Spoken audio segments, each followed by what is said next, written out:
নমস্কার, বিচ্ছুত নতুন আরেকটি ব্লগে সবাইকে অনেক অনেক ওয়েলকাম। আশা করছি সবাই খুব খুব ভালো আছেন, আর আমরাও বেশ ভালোই আছি। আর যেদিনকার ব্লগটা শেয়ার করছি সেদিন ছিল সরস্বতী পুজো। আর সরস্বতী পুজো মানে একটু অন্যরকম দিন, আর সাথে অন্য রকমের খাওয়া দাওয়া। আশেপাশে এখানেও কোথাও সরস্বতী পুজো হচ্ছে না, আর বাড়িতেও আমার সরস্বতী ঠাকুরের মূর্তি নেই, তাই একেবারে যে প্রপারলি পুজো করা হবে সেটা না হলেও এমনি আর কি নিজেদের মতো করে ফুল টুল দিয়ে একটু পুজো করব। এদিকে সরস্বতী পুজো, আর সরস্বতী পুজোতে শাড়ি না পরলে হয়, তাই সেরকম একটা শাড়ি বের করে রেখেছি। আর ওদিকে ঠাকুরের জায়গাটা একটু পরিষ্কার টরিষ্কার করে গুছিয়ে আর একটু ফল ফুল সমস্ত কিছু দিয়ে সাজিয়ে গুছিয়ে রেখেছি।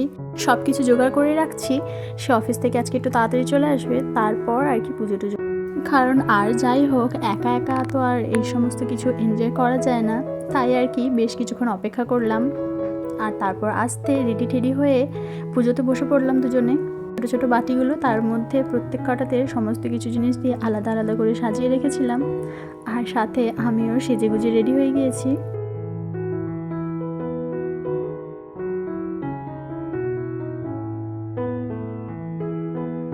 একেবারে প্রপার হয়নি ঠিকই, কিন্তু তবুও একেবারে পুজো না করার থেকে ঠিক যেরকমভাবে পেরেছি ছোটোখাটো করে হলেও দিনটাকে সেলিব্রেট করলাম, এটাই অনেক ভালো লাগলো।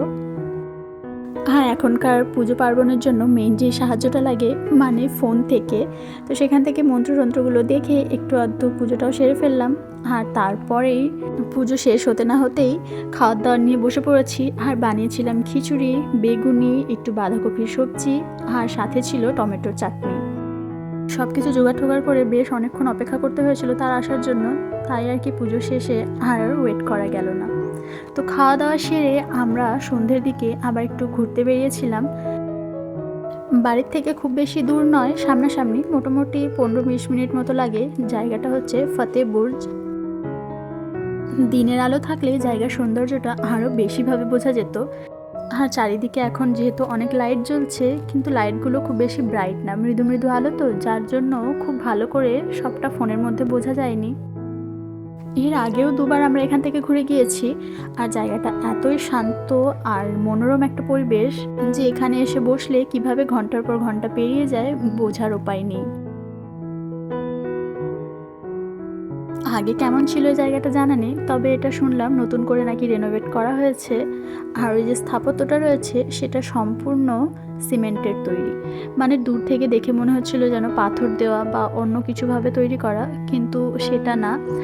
এটা বানানো হয়েছিল বাবা বান্দা সিং বাহাদুর নামক একজন যোদ্ধাকে সম্মান জানানোর উদ্দেশ্যে। তিনি মুঘলদের বিরুদ্ধে ওয়াজির খানের সাথে যুদ্ধে জয়প্রাপ্ত করেছিলেন, আর সেই উদ্দেশ্যেই বানানো। এখানে আরও অনেক রকমের বীর যোদ্ধাদেরও মূর্তি তৈরি করা রয়েছে। শুধু যে স্থাপত্যগুলো রয়েছে ঠিক তা না, চারিদিকটা ভীষণ সুন্দরভাবে বাগানের মতো করে সাজানো, অনেক গাছপালা, মানে খুবই সুন্দর। দিনের আলোতে এটা আরও সুন্দর একটা পরিবেশ সৃষ্টি করে। আমাদের ওদিকে হলে হয়তো এটাতে ঢোকার জন্য অনেক টিকিট চার্জ করা হতো, এন্ট্রি ফিস মিনিমাম কিছু একটা চার্জ করা হতো, কিন্তু এখানে সেরকম কিছুই নেই। বেশ অনেকটা জায়গা জুড়ে এটা অবস্থিত। ব্যাক সাইডে একটা স্টেজও রয়েছে, যদিও বা আমরা আজকে সেখানে যাইনি। আর ভেতরে একটা রেস্টুরেন্টও রয়েছে, সাইডে আবার অনেক ঝিল রয়েছে। এমনিতেই শান্ত জায়গা, তারপর আবার আস্তে আস্তে মানুষজনের ভিড়ও কমে আসছে। তো এদিকে ঘুরতে ঘুরতে আমাদের প্রায় 2 ঘন্টা পেরিয়ে গিয়েছে। তো আর দেরি না করে এবারে আমরাও যেদিক থেকে এসেছিলাম গুটি গুটি পায়ে সেদিকে রওনা দিই। আর আজকের ব্লগটা এখানেই শেষ করছি। দেখা হবে পরে আরেকটি ব্লগে সবার সাথে। সবাই খুব ভালো থাকবেন, সুস্থ থাকবেন। ভিডিওটি ভালো লাগলে একটি লাইক করে দেবেন, চ্যানেলটা সাবস্ক্রাইব করতে পারেন যদি ভালো লাগে। দেখা হবে পরের ব্লগে। Till then, bye by.